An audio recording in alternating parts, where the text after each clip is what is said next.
Stated Clearly is funded by our viewers on patreon.com/statedclearly. Stated Clearly presents Where Do New Viruses Come From? If you've been watching the news, you've probably heard of the novel or new coronavirus, which, starting in late 2019, began making people ill in China. International air travel has since allowed it to spread person to person to new countries, as governments began to issue travel restrictions and even quarantines. Speculations about the origin of the virus began to spread online. Some claim that the virus might be a genetically modified weapon, but extraordinary claims require extraordinary evidence. This claim currently seems highly unlikely. Others suggest that the virus may be an escaped lab specimen. Now, this actually is possible. Viruses have escaped from research labs in the past, but as of the time that I'm recording this voiceover, investigations into this idea have not yet reached any solid conclusions. Could there be another, more natural explanation for the origin of this virus? The answer is yes. COVID-19, the new human-infecting coronavirus, may have simply evolved from an older animal-infecting coronavirus. To understand how this may have happened, let's first take a look at viruses in general. What are viruses? Of the many things that can make you sick by infecting and reproducing inside you, viruses are among the smallest. If we resize this drawing to a more realistic scale, you see that hundreds of viruses can fit inside a single bacterial cell. That's how tiny they are.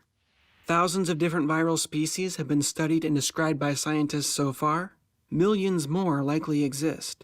They come in many forms, but all species consist of a small collection of genes, stretches of either DNA or RNA that carry information for making more copies of the virus, and those genes are enclosed in a protective coating of protein and sometimes a lipid membrane. All known viruses are parasitic, but most are not parasitic to humans. Instead, some only target plant cells, others only infect bacteria, and so on. A virus reproduces by getting its genes into a living cell. Different viruses do this in different ways, but once inside, the cell acts as if the viral genes are its own genes. It begins reading them and building copies of the virus instead of performing its normal tasks. Coronaviruses are a huge family of virus species that infect animal cells. Some infect chickens, others infect pigs, some infect humans, but most of them are extremely mild. They simply give you the common cold. Corona means crown and refers to the unusually large crown-like spikes sticking out of their membranes. These protein spikes are selectively sticky, sort of like Velcro. They don't attach to most objects, but are extremely sticky when they bump into specific molecules found on the outsides of animal cells. Once held firmly in place, the coronavirus waits until swallowed by the cell. It then begins to reproduce at the cell's expense. Different animal species have different types of molecules on the outsides of their cells. Because of this, bird-infecting coronaviruses usually can't infect humans. Their Velcro doesn't hold strong enough to our cells. Unfortunately, the natural process of evolution can sometimes help a virus overcome this problem. When virus genes are being copied during reproduction, mutations can occur. These are either due to simple copying errors or processes called reassortment and recombination. These happen when two or more viruses infect a single cell. In most cases, mutations that change the shape of viral spikes render the virus useless. Their Velcro no longer sticks to any host cells. On rare occasions, however, a chance mutation will just happen to allow a virus to attach to a new host species. If the modified virus is then lucky enough to encounter that new host species, infection can occur. We call this a spillover infection. The virus has spilled over into a new type of host. Early on, during a spillover event, the virus usually isn't very good at infecting its new host. Its Velcro is not a perfect match, and many other challenges might slow the virus down. Oftentimes, the mutations that let it infect the new host also make it worse at infecting its original host. Because of this, many spillover viruses go extinct after infecting just 1 or 2 people. They're usually dead ends. That said, if the virus can survive and reproduce just long enough, natural selection will promote any new mutations that help it better spread and reproduce in the new host population. Positive mutations accumulate over multiple generations, negative mutations are discarded until, bam, a new epidemic is being screamed about on the news. Though it may seem to us that these new viruses just sort of pop into existence overnight, scientists now know there is a long, slow burn before each explosion. Genetic evidence tells us that slowly evolving spillovers have been the cause of almost every major outbreak known in history. In the early 2000s, a coronavirus that used to only infect bats appears to have spilled over into civets. There, it mutated even further and spilled over into humans. We called it the SARS virus because it causes severe acute respiratory syndrome. It spread internationally from person to person, and several scientists were infected in the lab.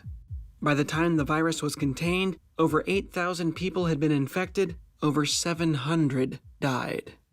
A coronavirus from camels also recently spilled over to humans, causing even more deaths. Coronaviruses are not the only types of animal viruses that can adapt to new hosts. HIV spilled over from chimps, most likely when someone cut themselves while preparing chimp meat for dinner. The swine flu came partly from pigs, but we think it actually evolved through a recombination with a pig virus and a bird virus. The 1918 Spanish flu, the big one that devastated populations all around the world, may have spilled over from chickens. While the evidence is not yet conclusive, the new coronavirus might just be one more example of normal evolution. A very similar virus has been found in bats, and another was recently discovered in pangolins. These animals are endangered, they're protected, but they're often used illegally for food, rituals, and alternative medicine in the region where COVID-19 first broke out. Now, there are serious people checking to make sure that the virus did not come from a lab, either by accident or on purpose.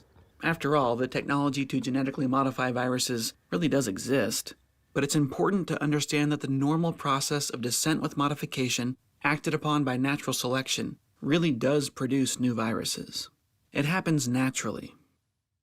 The chance of a virus evolving to successfully infect a new species is extremely low, but there are over 7.5 billion people on this planet. Most of us interact with animals on a daily basis. We keep them as pets, we eat them as food. This means that, as unlikely as spillover infections might be, there are billions of opportunities for one to take hold every single day. Add this to the fact that the entire world is now connected through international flights, and you realize that what happens in Vegas doesn't actually stay in Vegas, at least not the way that it used to. Luckily, we have international groups like the World Health Organization and various centers for disease control to help contain outbreaks when they happen. With international cooperation, we have prevented many catastrophes in the past, and we will prevent many more in the future, so long as our species continues to work together. So, in summary, where do new viruses come from? In most cases, new viruses evolve from old viruses. Stopping the spread of new viruses requires international cooperation. For up-to-date, accurate information on the risks, visit the World Health Organization website at who.int. I am John Perry, and that is the novel coronavirus, stated clearly.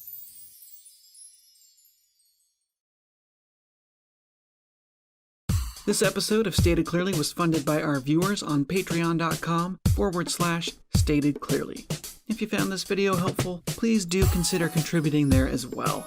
Aside from helping me out, you will also get secret access to a Stated Clearly animation that is no longer public. It's actually the first one that I ever made, and, well, you'll see. To learn more about evolution and to find free tools for use in the classroom, if you happen to be a teacher, high school, middle school, college, visit our website at statedclearly.com. So long for now. Stay curious.